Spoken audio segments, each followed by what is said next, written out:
আসসালামু আলাইকুম রহমতুল্লাহি ওয়া বারাকাতুহু। নমস্কার বন্ধুগণ, আজকে আমি যেটা আপনাদের সামনে পেশ করতে যাচ্ছি সেটা হচ্ছে একটা মানে এনকোয়ারি করার জন্য আমি একটা কমপ্লেন লেটার দিয়েছিলাম ভিজিলেন্স অ্যান্ড অ্যান্টি করাপশন সেলের কাছে, আসাম গভর্নমেন্টের আন্ডারে।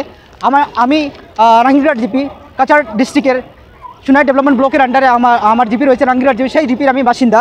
আর আমাদের জিপিতে ওয়ার্ড নম্বর 4-এ খুব বেশি করাপশন হয়েছে, দুর্নীতি হয়েছে। সেই পরিপ্রেক্ষিতে আমি কমপ্লেন লেটার দিয়েছিলাম আসাম গভর্নমেন্টের আন্ডারে, আসাম সিএমের আন্ডারে যে ভিজিলেন্স সেল রয়েছে সেই ভিজিলেন্স সেলের কাছে, directorate of vigilance and anti corruption সেলের কাছে আমি দিয়েছিলাম। আমি অ্যাড্রেস করেছিলাম to the honourable directorate and vigilance and anti corruption cell Assam. সেই পরিপ্রেক্ষিতে আমার যে কমপ্লেন লেটার আমি যেটা দিয়েছিলাম সেটা হয়েছে জুলাই মাসের 30 তারিখ 2024 ইংরেজিতে আমি দিয়েছিলাম আসাম গভর্নমেন্টের আন্ডারে যে ভিজিলেন্স সেল রয়েছে সেই সেলের কাছে, এবং আমার কমপ্লেনটাকে অ্যাকসেপ্ট করা হয়েছে। তারপর আমার কমপ্লেনটাকে ট্রান্সফার করে পঞ্চায়েত অ্যান্ড রুরাল ডেভেলপমেন্টের কাছে দেওয়া হয়েছে। আমার নাম আলম হোসেন লস্কর, আর আমি একজন সোশ্যাল অ্যাক্টিভিস্ট। আর আমার লেটারটাকে যখন ট্রান্সফার করে দেওয়া হয়েছে আসাম গভর্নমেন্টের আন্ডারে পঞ্চায়েত অ্যান্ড রুরাল ডেভেলপমেন্ট ডিপার্টমেন্টের কমিশনারের কাছে, সেই কমিশনার ওনার কাজ করেছেন, উনি সেই লেটারটাকে ট্রান্সফার করে দিয়েছেন কাছাড় জেলা পরিষদের সিও সাহেবের কাছে, এবং সিও সাহেব একটা এনকোয়ারি টিম গঠন করেছেন। এনকোয়ারি টিম গঠন করে সেই টিমকে বৃহস্পতিবার 13 ফেব্রুয়ারি 2025 ইংরেজিতে রাঙ্গিরহাট জিপির আমজুরঘাটের ওয়ার্ড নম্বর 4-এ তদন্তের জন্য পাঠিয়েছেন। সেই তদন্ত টিমের যে হেড ছিলেন তিনি ছিলেন রাঙ্গিরহাট জিপির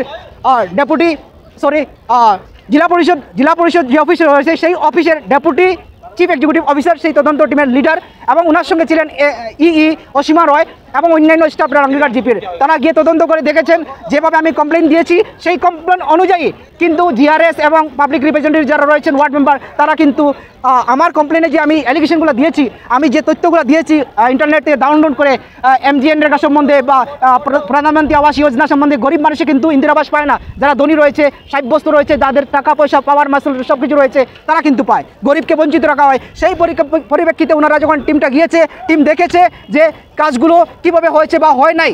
আমাকে রিপোর্ট দেওয়া এখনও হয়নি, 13 ফেব্রুয়ারি 2025 ইংরেজি গিয়েছে। আর আমি ওনাদের কাছে রিকোয়েস্ট করেছি আমাকে যাতে রিপোর্ট দেওয়া হয়। রিপোর্টটা যদি আমি দেখি ভালো তাহলে ওকে, আর যদি ভালো যদি না হয় আমি কিন্তু আবার স্টেপ নেব, মানে আমি আবার ফার্দার আমি লিখে কমপ্লেন জানাবো যে যারা টিম গিয়েছেন তাদের রিপোর্টে আমি স্যাটিসফাইড নয়। তারা নিজের এমপ্লয়িকে বাঁচানোর জন্য, রক্ষণাবেক্ষণ করার জন্য, সেফগার্ড করার জন্য জিআরএস এবং যে গিল্টি যারা তাদের এগেনস্টে ভালোভাবে রিপোর্টটা তৈরি করেনি এবং রিপোর্টটা পেশ করেনি। আমি স্যাটিসফাই যদি না হই সেইভাবে আমি মন্তব্য দেবো।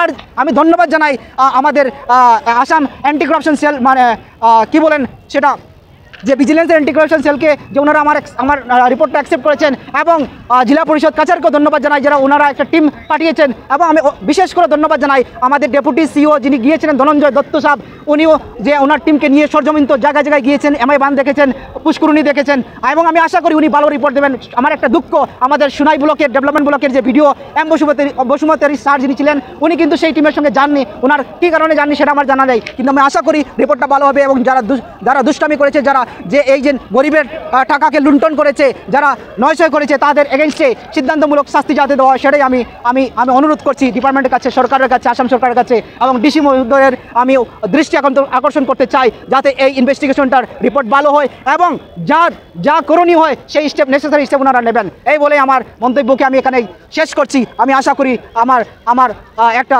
ফ্রুটফুল রেজাল্ট আমি পাবো এবং পাবলিকের জন্য একটা উদাহরণ হয়ে দাঁড়াবে এই ইনভেস্টিগেশনটা, এবং যারা চুরি করে, যারা গরিবের ধন সম্পত্তি গভর্নমেন্ট অ্যালটেড স্কিমগুলো যে নয়ছয় করে, তারা যেন সতর্ক হয়ে যায়। ধন্যবাদ। আসসালামু আলাইকুম।